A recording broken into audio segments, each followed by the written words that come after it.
listening to Downworlder Dish, a Shadowhunters Chronicles podcast. Hello, everyone, and welcome to episode 30, where we will be discussing chapter 13 of City of Ashes, A Host of Rebel Angels. I'm Kristen. I'm Robin. And I'm Amanda. You sounded like a robot at first. Hello, everyone. Welcome to episode 30. That's why I had to redo it. Oh, my goodness. How is everyone doing today? Good. Great. Gravy train. Good gravy. Good golly, Miss Molly. Oh, my gosh. So, funny story that Amanda's going to tell about Robin. I don't think I should tell the story, but it is really funny about your shoe. Oh, okay. So. Okay, Robin's going to tell it. Yeah. My daughter used to say that last morning. For yesterday. Yeah. Except it wasn't. It was at night. And I went outside to water my grass. Because I'm not a very good conservist. Not conserving water. Anyway. What else? We're not on a water... I just in general, I feel guilty when I water grass. The grass doesn't need it. The tomatoes do. Zucchini. Our water's on a timer. Move on. Anyway. No one cares about water. How much water you use on your lawn. How long of showers do you take? I mean, come on. Daily, like 5 minutes. Yeah. Once a week, I gotta wash my hair. Okay, but back in the day, let me tell you about little Miss Water Waster over here. Didn't feel guilty back then, did ya? No, I was young, dumb, and broke. So, back in the day, sorry, sidebar, I apologize. Back in the day, I used to go over to Robin's house to catch the bus because I lived out of district, but I was still pretending like I lived in district. Totes, I did that too. Hashtag chaotic neutral. It serves a greater good. It does. I got a better education. I got to hang out with my friends. Yeah. Until I got kicked out, but that's neither here nor there. Dude, I got kicked out too. We just become best friends. Okay. So I used to go to Robin's house, and so I walk it. Her dad would let me in. And what did we say? And then you say, hello there. Yeah. I believe it. Robin's in the shower. And then he'd leave for work. And so I'd be like sitting there, and then I'd have to go and like bang on the bathroom door and be like, wake up, Robin, because she'd fall asleep standing, leaning against the wall in the shower for like an hour. And if like she wasn't out by a certain amount of time, then I had to go and like bang on the door to wake her up. That's crazy. That's dangerous. Not if you're standing up. I guess You I could have could fallen. slip. I was tired. Holy moly. That's what, as adults, I've had to check in with her once or twice because she falls asleep in her towel on the bed. Yes. Or in your chair. I Anyway. don't remember any of this. Maybe I have narcolepsy. No. Maybe I didn't have to check in. Maybe I did, and you were like, I fell asleep in my chair or something. Anyway, that's funny. Oh my gosh. I love it. Oh, I'm really concerned. Maybe I'm remembering things wrong. No, probably not. And you definitely fall asleep in your towel on your bed after you get out of the shower. I do for sure. I Yeah, just it's wouldn't. crazy. I I don't know why I would check in with you. Now I'm trying to remember because I feel like I have probably because I was late to work. a meeting or something. I don't yeah. know. Maybe I had to check in and make sure. I don't know. Anyway, it's funny. I love it. That's a great story. Okay, anyway, sorry. Robin, your shoe. Falling asleep in the shower. story. That's crazy. That's okay. It feels really good, guys. Don't do it. Anyway, I was out watering my grass. So does meth. Whoa.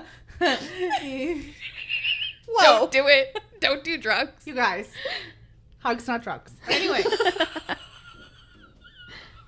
My grass is thirsty, and I need to drink of water, so I did it. And I was almost done, and I was getting ready to go inside, and then I slipped and squished and stepped in a giant freaking turd. It was big, and I don't have a dog. I have a 3-year-old who pooped outside. Because why would you go in on the toilet when there's perfectly good grass all around you? He was just pretending to be a dog, Mom. It just slipped out of his underwear. He's wearing baby boxers. So he just pooped, it fell, and then he just moved on with his life. This is mom life. Okay. Seriously. Do you understand that this is the actual life that you have to live when you're a mom? Right. So, birth control, man. When he's like, I'm sorry, I pooped in the yard. Outside. So I left one shoe out, the non-poop shoe out, and I took the poop shoe in and I cleaned the poop shoe off, which was horrible because the poop was stuck onto the shoe because it had been watered. Right. Oh, I think I would have used the hose. I was just so mad. Yeah. I was seeing red. So I was trying to use the spray function on my faucet and it was like getting everywhere and it smelled bad and it was hot because the water was hot and I was just irritated. But I washed it with soap. Sounds Just icky. soap. Love it. Anyway, I left my one shoe outside and one shoe inside.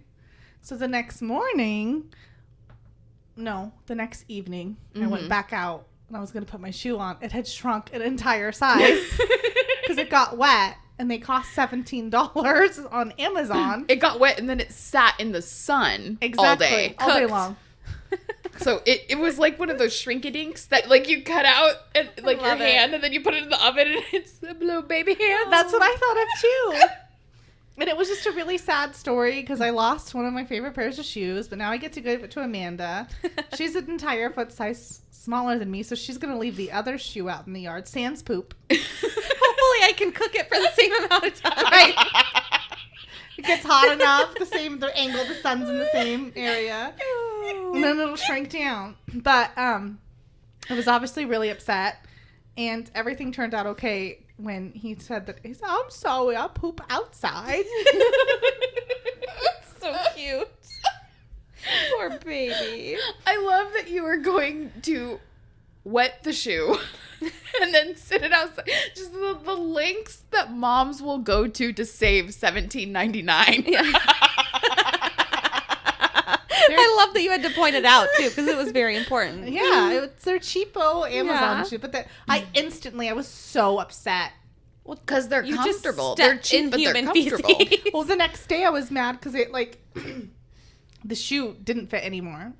If the shoe fit. She must have quit. Cinderella don't live here no mo. Anyway, I was so mad, and my husband's like, just buy another one. I was like, dude, no. It's not the point. It's not that I can't just buy another one. He's like, yeah, you can, just go buy another one. How much did it cost? $17.99. For one easy payment of $17.99. ePay. Oh my gosh, that is a great story. I'm glad we told it. You told it. That was beautiful. And also, Robin had to send me the link because I need a pair of them because they're like rubber Birkenstocks.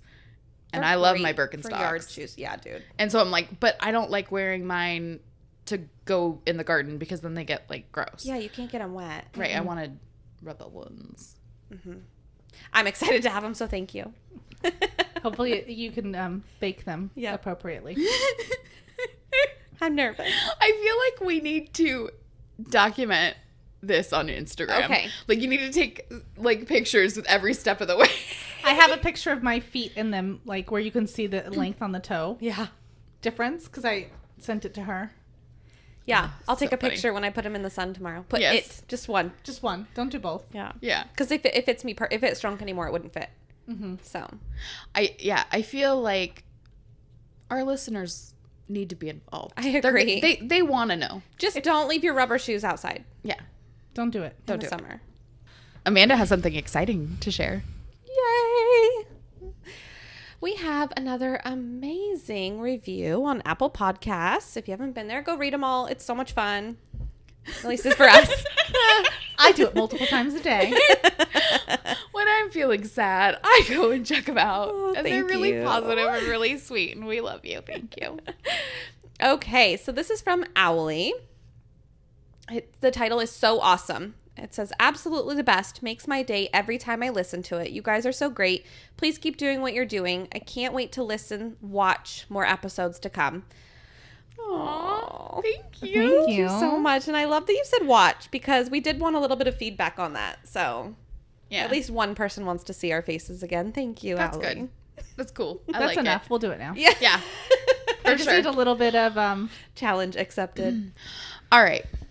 What do you say that we cut the chit-chat and kick things off with Robin's recap. Previously on Downworlder Dish. Oh, hello there, Simon's brainwaves. How you doing? Oh, just scoping out Clary. That's cool. Same. Anyway, Clary's finally taking Isabel's advice and is using her womanly wiles to get Simon to call Jace for advice because she doesn't want to talk to him. And of course, he's on his way right over with Alec and Magnus in tow. Simon tries to help Maya, but she realizes that he's all vamped up, and she flips her lid and tells him that they're mortal blood enemies, like my inner thighs and jeans. We quickly discover that Luke went out to his truck, but hasn't returned. And Simon, Clary, and Jace go to see what happened. They find him on the riverbank being attacked by 2 demons. A short while later, they're taking Luke through the threshold to be healed by Magnus, who, by the way, is totally charging them for all this.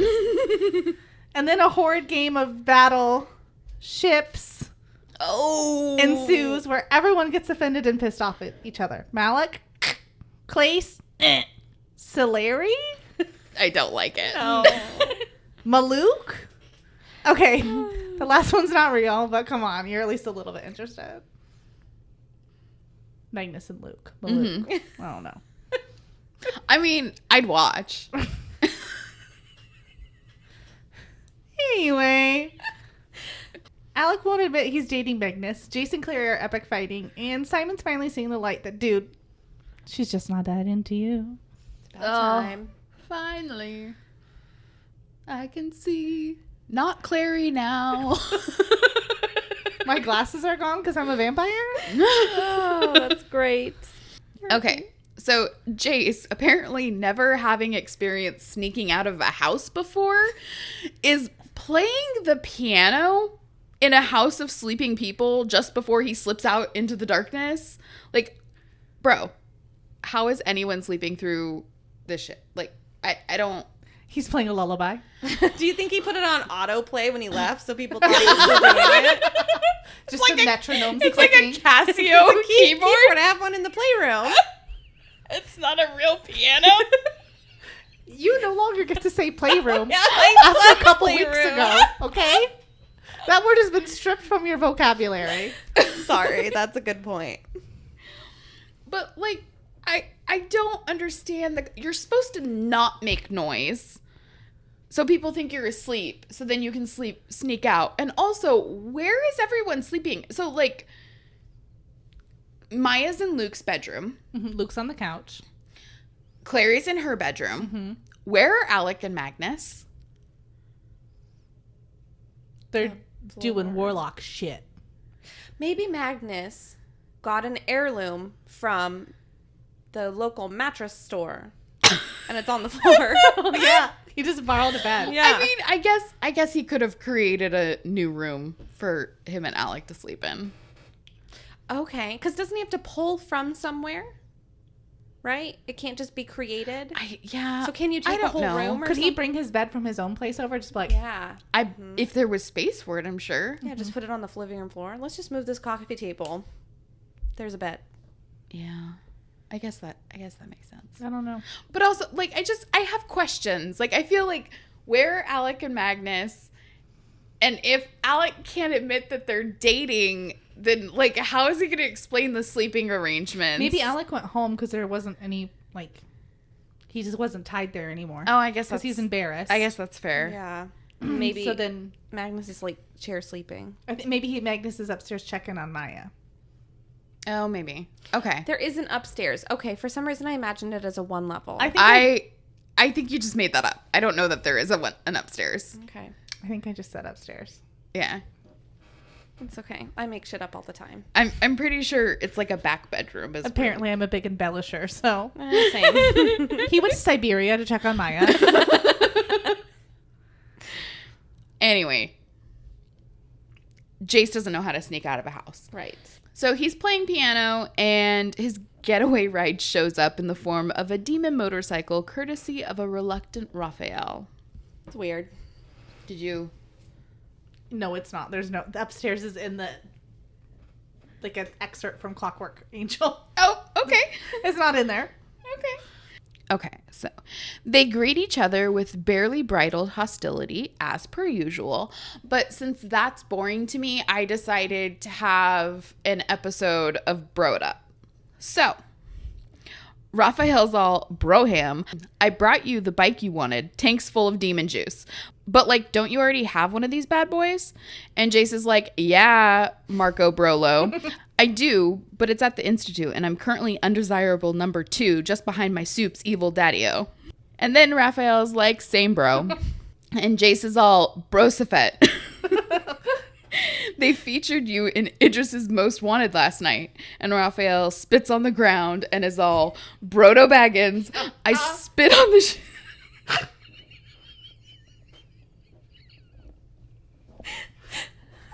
Brodo Baggins. I gotta keep it together, man. I gotta keep it together. I spit on the shoes of the bitch-ass Clave. They're trying to frame our asses, but we didn't do shit. Besides, Warlock blood is nasty as hell. Oh. And Jace is like, Brosif, did you tell Maris how much Warlock blood tastes like shit? And Raphael's like, Brobraham Lincoln. We can't even talk to Maris anymore. Inquisitor bitch ass is going all Brosif Stalin on the Institute. We fucked, bro friend. Oh my god. I like Bro Brian.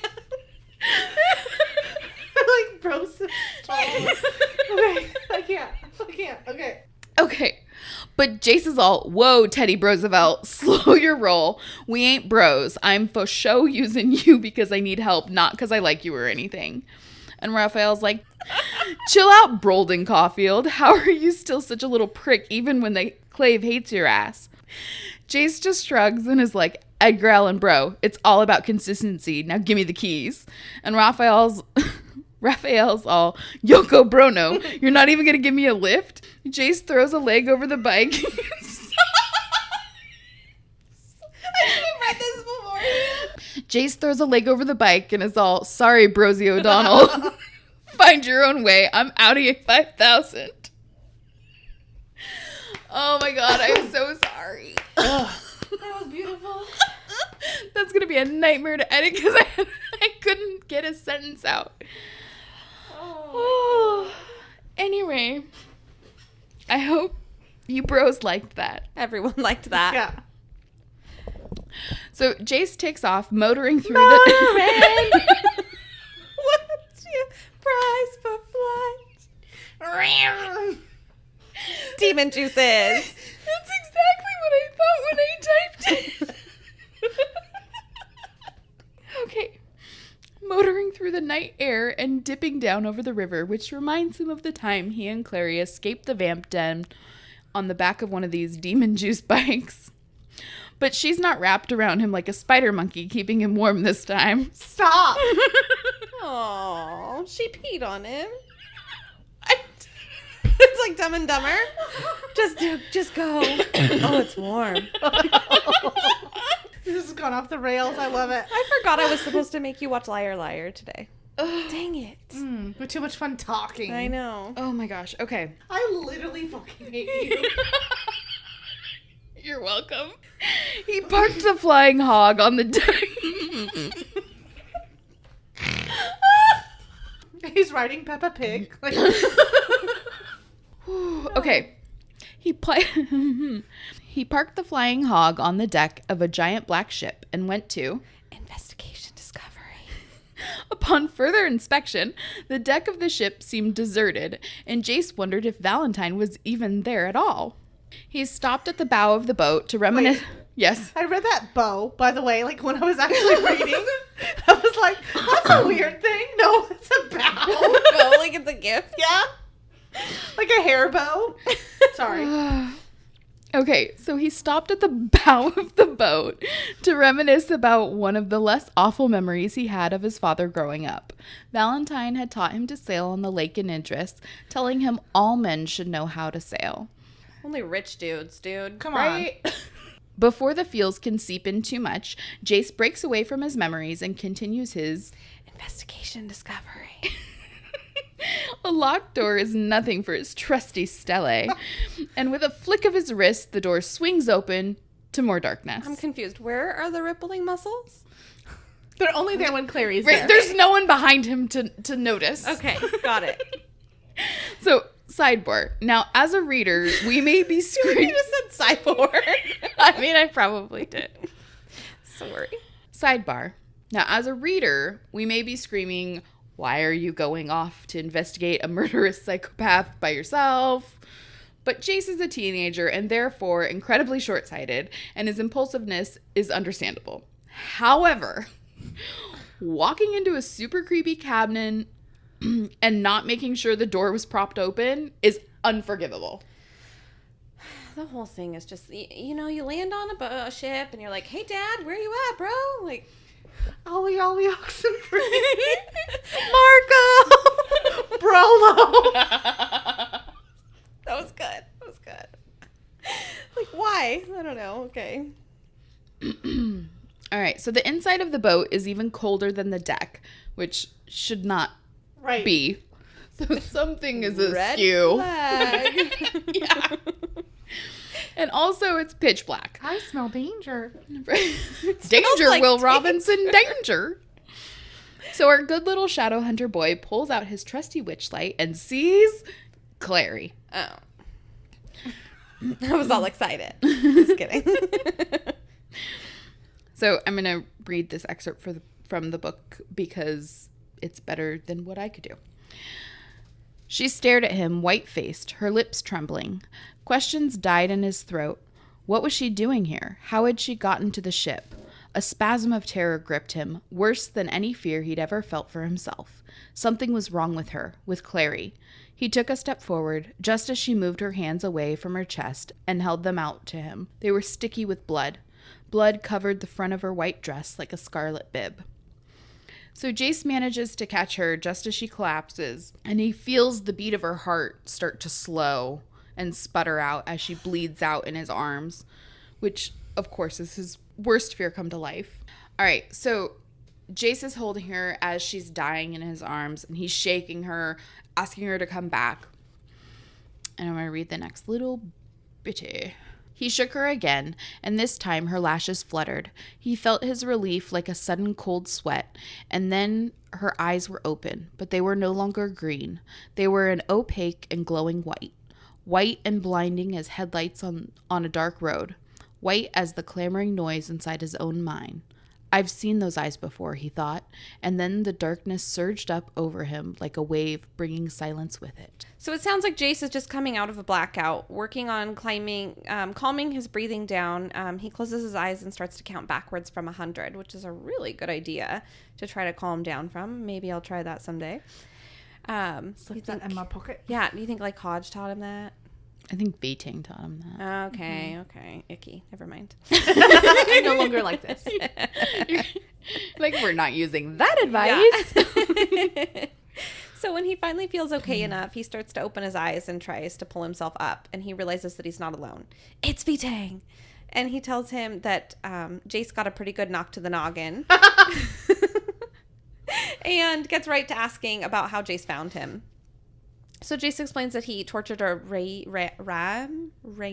Rom. There's no N. I know. I was trying to be funny. Rom. Okay. Like CD-ROM. Okay. Thank you.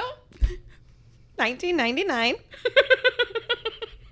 So Jace explains that he tortured a Rom demon for it. And Vitang is like, just give me a jingle next time you want to come by for a visit. That way my guards won't hurt you.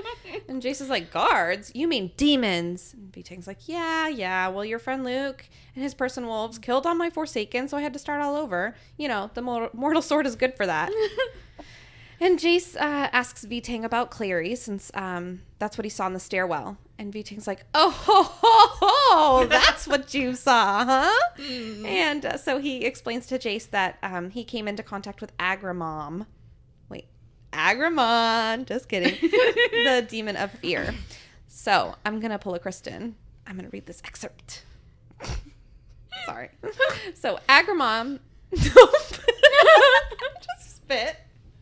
He's the demon of moms. Yes. Which are your worst fear if you cross them. Yes, that's right. All right. Agramon takes the form of whatever most terrifies you. When it's done feeding on your terror, it kills you, presuming you are still alive at that point. Most men and women die of fear before that. Mm-hmm. So, my question to you two is, did you think about what your greatest fear would be? I have a feeling I know what it would be, so it's kind of a dumb question, I guess. Just anything to do with our children. Mm-hmm. Anyway, I was like, get it out of my head before someone can come take it. No, I didn't think about what my worst fear is. I don't think about my fears like that. Like I don't, where my nightmares are is like in my past. So it's like memories are the worst thing for me. So like they'll like just come in but I don't have like there's some people that have like a consistent like greatest fear, something that, I mean, I guess mine would be just a clown being in my vicinity. I mean, I'm sure I could think of more horrible things, but I don't think of fear in that way. Okay. I'm much more fearful of like memories versus what could happen. Interesting. I thought of #trauma. I thought about the Silent Brothers. Okay. And like what could have possibly, like what could they have been seeing that would have possibly like caused them to like rip open these stitches and scream and stuff. I wonder like what kind of things they've seen and Mm-hmm. Well, and especially like they're old as fuck. Yeah, exactly. So like they've seen a lot of shit. So it's like I wonder what their fear. I bet they're like real because they're like super smart too. So they probably like looking at like shit on a whole different level than us. Oh, that's a good point. Creepy. That's my empathy showing. Mm-hmm. Thinking about them, and I don't know. Now I'm definitely going to, so thank you. Sorry. I know, exactly. I'm like doing what Kristen said, like shaking my head to get it to go away. Yeah. Just shake it out. Yeah. Those intrusive thoughts. Yeah. You just go, no. Icky. Anyway, I was thinking, by the way, as you're saying that, about the Silent Brothers. Makes me think of, darn it, what's his name? From the movie, the Sanderson sisters. And the guy that came out of the ground. Billy. Yes, thank you. And he's like very lightly stitched, basically, and he can just like. And then the like moths come out. Yes. Yeah, yeah, because he takes the knife and he cuts his own mouth and he's like. Yep, that's what it was like. It's like 400-year-old breath. Yeah. All right. Well, anywho, Jace asks how V-Tang was able to get a greater demon anyway. And V-Tang tells him about the young warlock he had tricked, and Jace realizes that's how the warlock died. So it wasn't really like a part of the blooding. I don't know if you will. Like the ritual part of it. Thank you. Yeah. Mm-hmm. So Jace starts to pull more information out of V-Tang, and he's just got to get it all out. He's like, I got to tell someone how awesome I am and unload all my information. So he sent a spying demon to Lux to see what's up. Which I don't understand, but okay. Those demons saw Maya and told V-Tang, and then sent the Rom demons to nab her. So at first I'm like, okay, why is V-Tang even spying on Luke? Why does he give a shit? Is he just being nosy to be nosy? Was he trying to watch his kids? He's pulling an Amanda. Jealous? He wants to know. He just wants gossip. Yeah, okay. And then also, how did the Rom demons get that information back to V-Tang so quickly? Because it's like Maya was attacked, and then like 2 minutes later, Luke is outside. Also being attacked. They make the foghorn noises. Yes. They just sent him a text. Mm-hmm. And they just appeared. Through Demonspace instead of MySpace. Would you call it like fifth space? Like it's a different dimension? That's beautiful. I like it. They have like their top 12 friends. They're all like demons questions designed. But their number one friend has to be Valentine. Because then he'll get mad if he's not number one. Right. Awesome. Oh my gosh, dating ourselves again. Do any of you even know what MySpace is? Yeah. For sure. I wonder what music they're playing on their page. Oh, I can't remember what I did last. All right. Well, V-Tang attempts to, he's like, come with me, come walk with me. And as Jace tries to get up. I'm sorry. One more thing about MySpace. loved MySpace. Dude, you kids didn't even know. You didn't have to learn how to code in order to get cool shit on your page. Seriously, my page was black with pink. I Mine imagine was yours was black with green. I knew it. Lime green. Yep, of course it was. Oh my gosh. I loved great. putting the quiz, like the questionnaires. Yeah, the surveys or I'm whatever. like, no one cares about you. They just No want one- to read it so they can do it themselves. Yes. I did one on Facebook when I first started Facebook because MySpace had just like gone out, so it was still Right. kind of a thing. And it's still on my Facebook page. It's from like 2008 or something like that. So stupid. Yeah. Go back and You read it. kids I with was your grown. Facebook and Instagram, you don't know what it's like to have to learn HTML in order. They're not even Facebooking, dude. They're Snapchatting. It's That's true. fair. And TikToking. I don't understand though, because it's just like it all goes away. I want to like, what if I don't? I guess they're always on their phones. Yeah. For me, it's like Facebook is still there 3 hours later. You Right. know, Forever later. yeah, forever. When I have time. and ever. Yeah, exactly. When I find the time to go look. Yeah. Sorry. No, I you're good. interrupted That you. was great. So V-Tang tries to draw a rune on Jace to take the pain away. And I'm just like, dude, you guys ever heard of Advil? Like, I don't know. I guess Advil takes a while to kick in, but whatever. So Jace refuses his help. And V-Tang goes on to reminisce with Jace about a story that he would read to him as a child about this dude called Milton. Apparently, he's a power lover too. So Jace remembers a quote, "It's better to reign in hell than serve in heaven." And they discuss the devil and how V-Tang thinks he's far more interesting than God. Very creepy, obviously. Now, somebody's got issues. Yeah. So then V-Tang is like, so anyway, like, what you doing here? Thought you'd hate me after the whole Bone City situation. And Jace tells him that the Sealy Queen told him to ask about the blood in his veins. Okay. I thought you wrote SEALY. Don't put it past me. I was like, oh, damn, okay. Awesome. So V-Tang is super surprised and it's just like, those people are tricky, dude. Like, next time tell her that you have the blood of the angel. And Jace is like, yeah, but all Shadowhunters have that. Did you lie to the Sealy Queen, bro? And V-Tang's like, no, dude, but why are you really here? Tell me all the truth. So Jace unloads a little and says that basically he's ruined things with everyone he loves. He wanted to give V-Tang a chance to tell him the truth, so they discussed, they had discussed when Jace was still in the Bone City in the jail.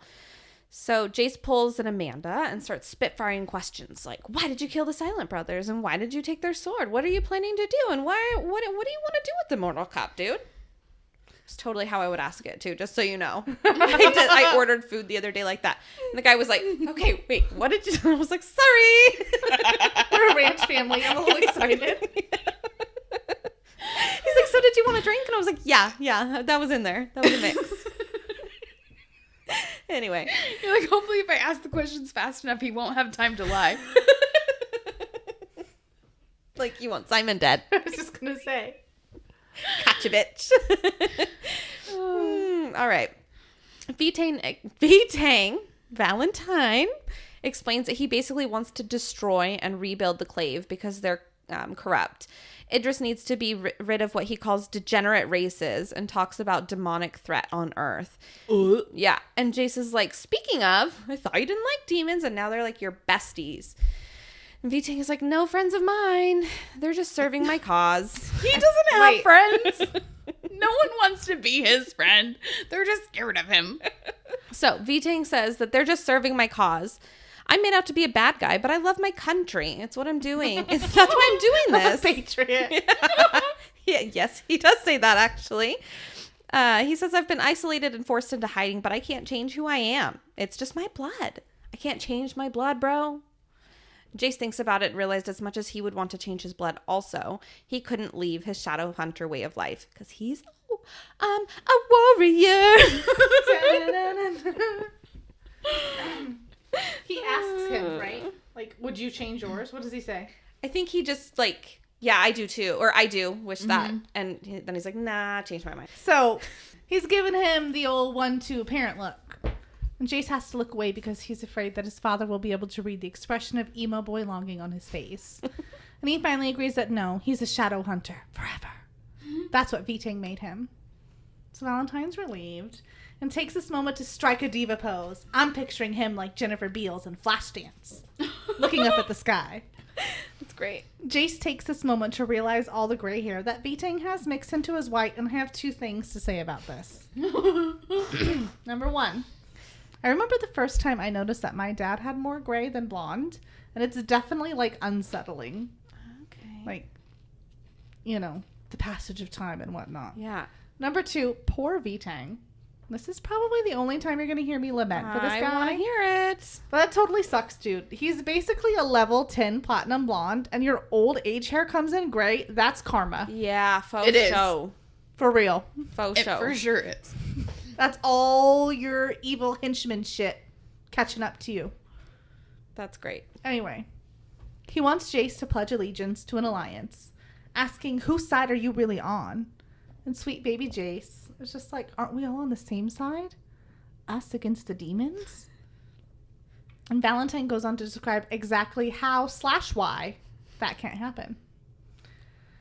Okay, you guys, I want you to set this up like Nightmare Before Christmas vibes, okay? Mm-hmm. Like, I want this to be the song from where Lock, Shock, and Barrel are getting ready to go kidnap Santa Claus, right? Mm-hmm. And they're getting all the dun dun dun dun dun dun. Anyway, he's like, basically, the clave, anyway, I can't do the tune, is run by a bunch of nincompoops. Pretty soon, the demons are going to be able to see how clustered the whole outfit is. And then they'll be able to expose that weakness and attack. You feel like an old-timey. That's why I said it on purpose. The outfit. The whole outfit.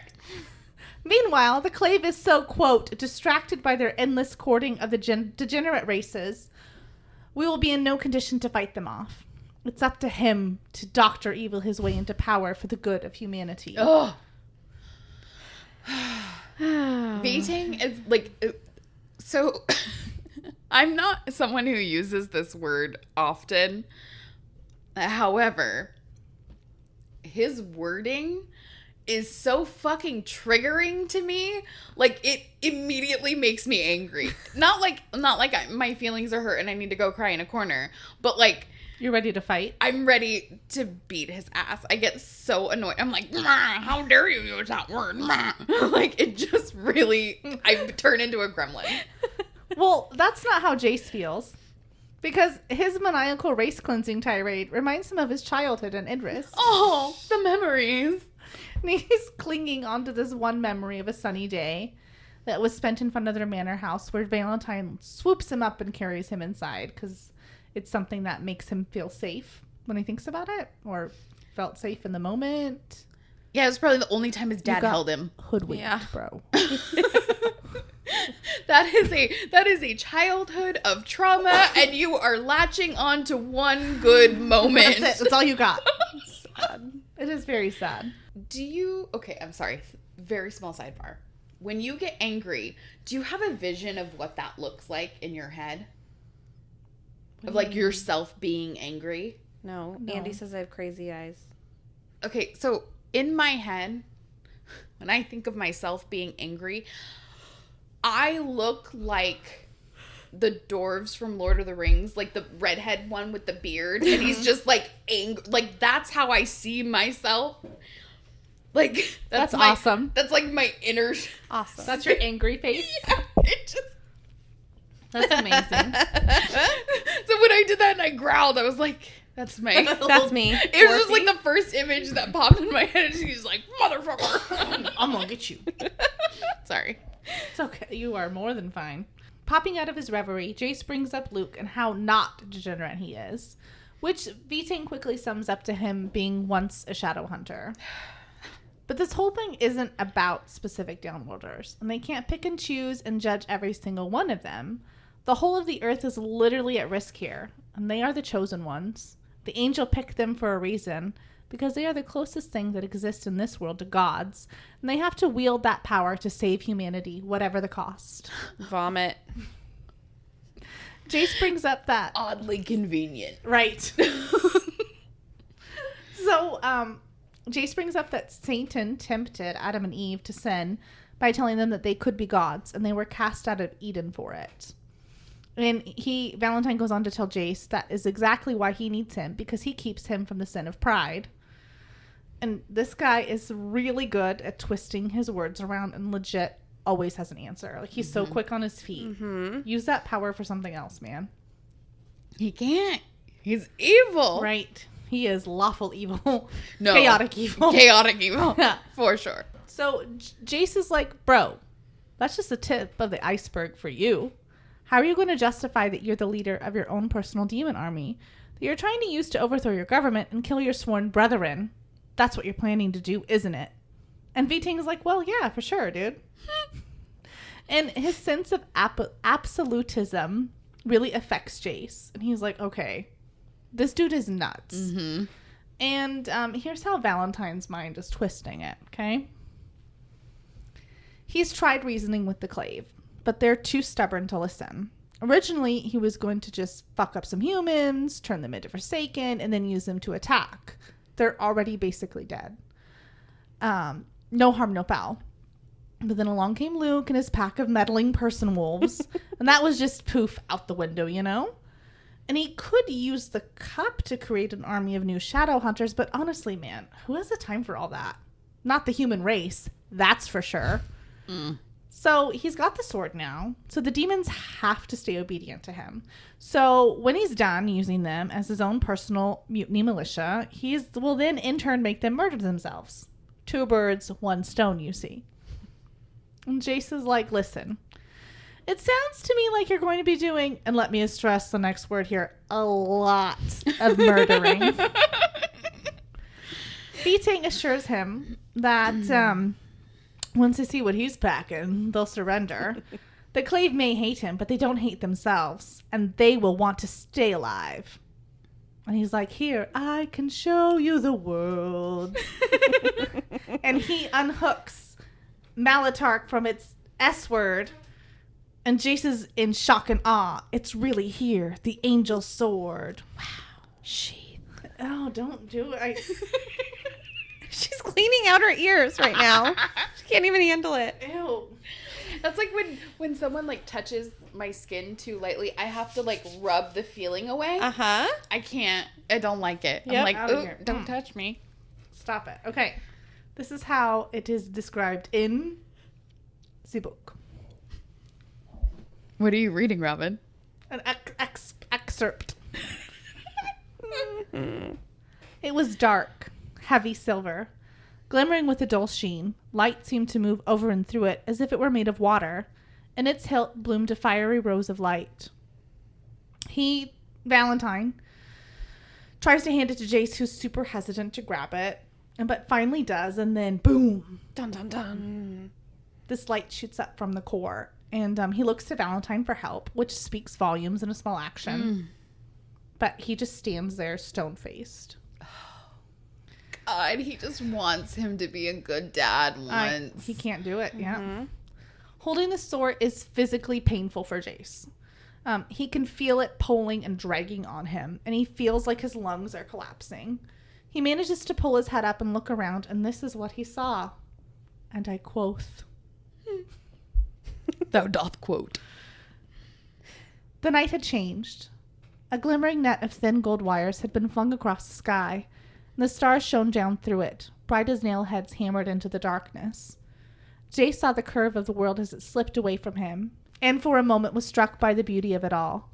Then the night sky seemed to crack open like a glass, and pouring through the shards came a horde of dark shapes, humped and twisted, gnarled and faceless, howling out a soundless scream that seared the inside of his mind. Icy wind burned him as 6-legged horses hurtled past their hooves, striking bloody sparks from the deck of the ship. The things that rode them were indescribable. Overhead, eyeless leather-winged creatures circled, screeching and dipping venomous green slime. Basically, it's the interworkings of a nightmare factory. A faux show. Legit. Dude, when you said 6-legged horses, I was like, ugh. They have center Like a supports. centipede. I was like, that feels uncomfortable. Jace gets sick. Like, he pukes. And he pukes in, like, over the side of the ship. And he looks into the river and he sees more freaking demons. One of which is attacking a mermaid. And Not he cool, bro. Yeah, dude, come on. Lay off the mermaids. They might not have souls, but they're, you know. They don't have souls. Do we learn about mermaids? It's in the original Little Mermaid fairy tale. Okay. Anyway. He loses his grip on the sword, and it falls to the deck. And he's like, whoa, bro, what just happened? Okay, this is my question to you guys. I really like your face. Just say it. What in tarnation do you suppose Valentine did to the sword? I'm assuming this doesn't happen when someone is called to stand trial. What the hell, man? Is it a spell? Is it his evil leeching itself into the core? If that's the case, do you think Jace also has some evil because he was able to see what's going on? Tell me more. No. So, okay, I may be way wrong then, because in my head, I just thought that this was the thing. So what he's seeing is what's actually happening. The net is the glamour he has over the boat. And then the demons, he's calling all these demons from the other dimension because he's already started the conversion of the sword. So when he's holding it, he can see what's actually what the sword is bringing. Yeah. He can see through the glamour. Oh, okay. I got you, boo. Yeah. At first, I thought it was like it was what could be, but yeah. Okay, so I thought that's why it's so cold, is because all the demons. Okay, I just thought you needed the sword to see it. Like he did something to the sword so that way you could see through. Both, you could always see, you could see through the dimensions because he did something to the sword to make it so you could see it. Right. See, I didn't think about it being a glamour. I just imagined that's what he's bringing. That's what's coming from the sword, basically. Right. Yeah. Well, that's true. So. Yeah, but I'm like, how is it the conversion that's making it so each drop of blood makes it more powerful? Well, because remember, Magnus said that the conversion was I apologize to a microphone. The conversion was half over, so he already had pull on demons, but it wasn't completed, so he doesn't have complete control. Gotcha. So, but again, I don't remember where I know that from, but for some reason I'm like, oh yeah, that's what that is. Okay, so I could be wrong. I am probably asking a dumb question, but I got you. Never. Believe me. Only I can do that. Right? So V-Ting is strutting and cocky. His typical ray of sunshine self. Telling Jace, now that I know that you know what I know, do you know that you'll know that the clave won't stand a chance? Yep. Jace considers it and is positive the Lightwoods won't surrender. Okay. And this is the moment that the manipulation really rears its ugly head. It's been there for the whole time, stalking its prey, silently moving in and out of the scene, but this is just where it tops out. So V-Ting is trying to convince Jace that if he joins forces with him, he could use that leverage to make sure that the Lightwoods listen to him and that everyone he loves is taken care of and no harm will come to them. Jace laments about all the damage and hurt he's caused them already and declares nothing else must happen anymore to them. Clary, Alec, Izzy, Max, these are all the people he has running through his mind. And Valentine finally looks at Jace. Really looks at him. I think this is the first time, since he's been there, he's kind of, getting on his level and, in his face. And he sympathizes. And he tells him, he doesn't ask him. He tells him that you feel bad. You feel like all the bad things that have befallen your friends and family is your fault. And Jace is like, I don't feel that way. I know it's that way. And Valentine goes, you're right. It is your fault. Oh, damn. Okay. So Valentine is a narcissist, which we know. Also pretty sure he's a sociopath. Definitely. I don't know what kind of narrator that you have who hangs out in your brain space. I love that. But at the best of times, I'm chilling with Lizzo or Brad Mondo. Yes. And the worst of times, I have my 8th grade childhood bully in there. It's bringing to light everything that could possibly be at fault with me, why everything that's bad is happening is my fault, and, that's just how it is, blah, blah, blah. This bitch is fucking brutal. Wait, is it me? No. Okay, there's something to be said about having all of those negative feelings and thoughts like packed around with you constantly, like on display for your own private torture. However, it is a whole different animal when those feelings are confirmed by the people around you. More so by someone who carries as much weight as Valentine does for Jace. This motherfucker just like literally broke him. And it's really, really sad. Yeah. Well, I mean, so obviously Valentine's sociopath tendencies mean that he doesn't care About his own son? He has no emotion over hurting somebody. Like, that doesn't, it's a means to an end. Moot point, yeah. Yeah. All he cares about is his goal or what he wants. But the narcissistic part of his personality makes him an incredible manipulator. And he knows exactly where, like, with surgical precision, how to cut Jace's heart out. Yeah. And exactly what's going to be the most effective because he knows Jace so well. So it's almost like he's preying on that empathy side that Jace has where he he puts on a good front. Right. But deep down, I think he puts other people's safety and comfort above his own. Yeah. And I think Valentine, obviously he knows that. Yeah. So he's using it against him. And I should say, Valentine knows Jace so well because he created Jace in his own image, and he saw the parts of Jace's humanity that is not similar to Valentine. Like, it's his weakness. Right. He saw that as he grew up, and he studied Jace. I think it's really important that because of how obsessed Valentine is with his own self and how important he thinks he just thinks so highly of himself.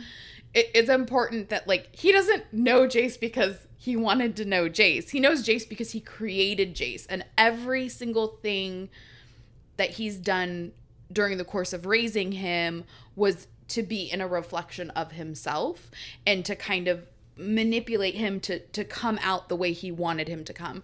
And there are certain things about, obviously, Jace that, because he has feelings, even though he tries to act like he doesn't. Right. So there's certain things that didn't align, which would stand out very obviously to Valentine, who could then twist them and use them to his advantage. It's crazy to think he did all of that in 10 years with this child. Not even, because Jocelyn was with him for the first year. Super jacked up. You Hmm. can really fuck up your kids before they're 10. I'm just saying. Yeah. They say, like, between 0 and 6 is the most. Yeah. They say. It's them, the internets and stuff.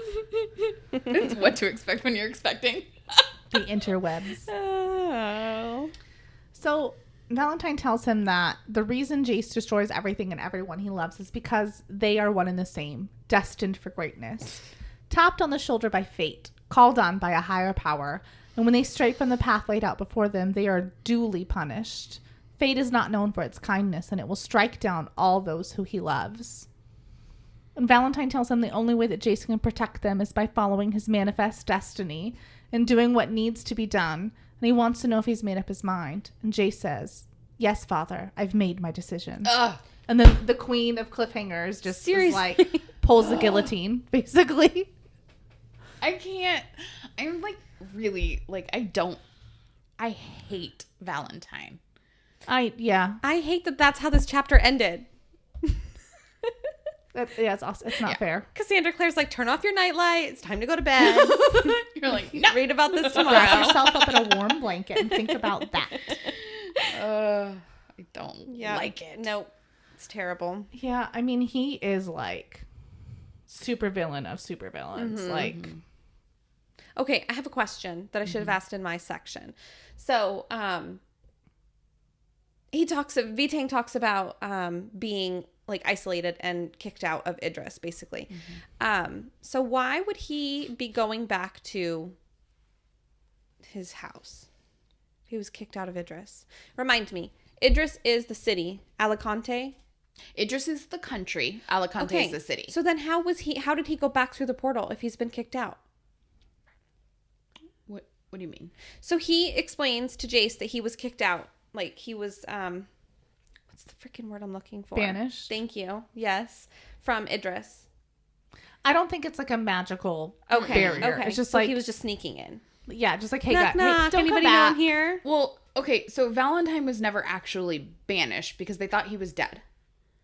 Okay, he says he was. So he was it was like they thought he was he had to banish himself because he was defeated, and so he couldn't come back, otherwise he would have been arrested. Which is why he played Michael Wayland. right. Okay, duh. Okay, that makes And then he sense. lived in the country outside of the city because otherwise someone wouldn't recognize him, Right. obviously.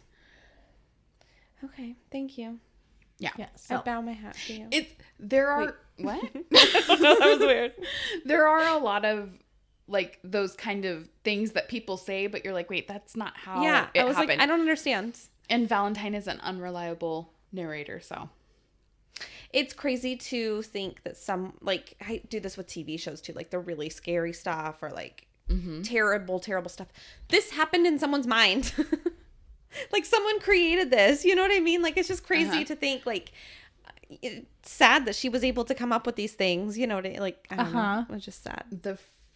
So I went and saw Saw In in theaters, and it was the first movie that at the end I stood up and I remember turning, I don't remember who I was with. I was with I think it was with Jeff.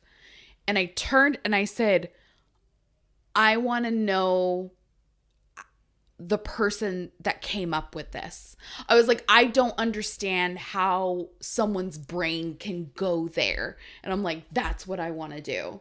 Oh my God, no. It's so crazy you're saying that because the exact same movie did the exact same thing to me. And what I did was, I don't want to go anywhere. People are crazy. I need to isolate myself. Like, I am scared. Wait, hold on. Time out. Hold on. I obviously do not want to kidnap people and force them to get out of really fucked up situations. Do you want to play a game? Yeah, no. I want to write and create stories that are mind-boggling, and like that's cool to me. I was like, how? Yeah. I was like, I want to be that original. I have not achieved anything of the sort, but it's a lot to create a whole, like, I mean, I'm not a writer because I can't. I'm not creative, so. No. But it's crazy. So, like, you create a whole story, but it's with, like, especially in your writing, you use a lot. Okay, I just want to make it clear that Kristen said she writes porn for a living, but she doesn't. She writes trashy romance novels. Right, yeah. Okay? Let's just clear that up. it is porn. Okay? It's mommy She's stuff. not, like, posting stuff in, like, Penthouse, okay? Right. Yeah. Anyway. I write the articles that your dad doesn't read. It's too much. That is not too much. You were being a prude. Anyway, a lot of the stuff you write is things you know. Like the city you grew up in and, like, you know, things around you. And not that. Well, more a step out of that, I write in our existing world. So I don't write in, I don't have to create an entire world and world build in that way.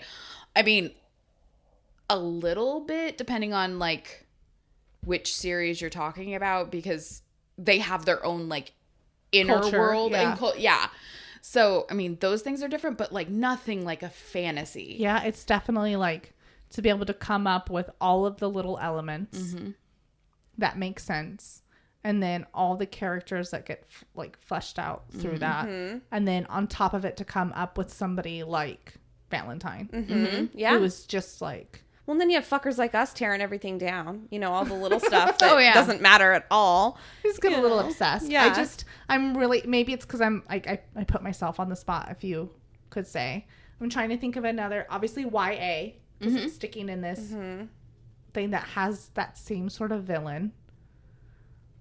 And I just can't, like Voldemort was kind of a dick, but he's Yeah. not like this. I would No, say Umbridge was more like Valentine. I would say Cruella de Vil.